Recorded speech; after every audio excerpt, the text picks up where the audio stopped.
မင်္ဂလာပါရှင်တမချန်းစာဖတ်ကြမယ့်အစီအစဉ်မှကြိုဆိုပါရစေကပ္ပဦးကျမ်းအခန်းကြီးကိုအခန်းငယ်8မှ19အထိ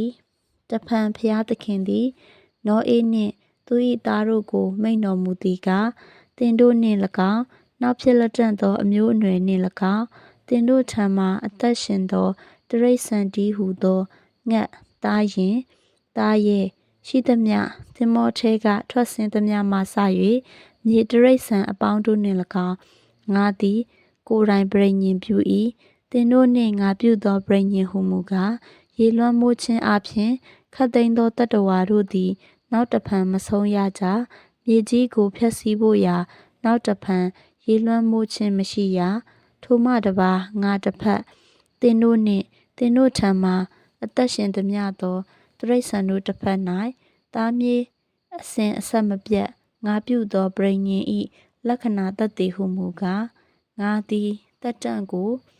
မိုးတိမ်၌ငါထား၏ထိုတက်တန့်သည်မြေကြီးနှင့်ငါပြုသောပဋိညာဉ်၏သက်သေဖြစ်လိမ့်မည်ငါသည်မိုးကိုအုံစေသောအခါမိုးတိမ်၌တက်တန့်သည်ထင်ရှားလိမ့်မည်ထိုအခါငါတစ်ဖက်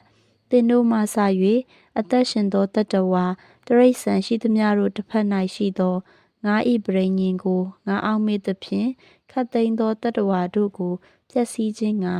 နောက်တဖန်ရေလွှမ်းမိုးခြင်းမရှိရ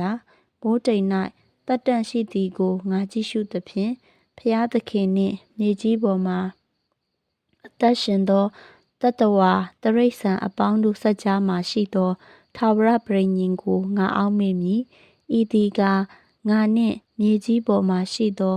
တတ္တဝါအပေါင်းတို့၏စัจ जा မှာ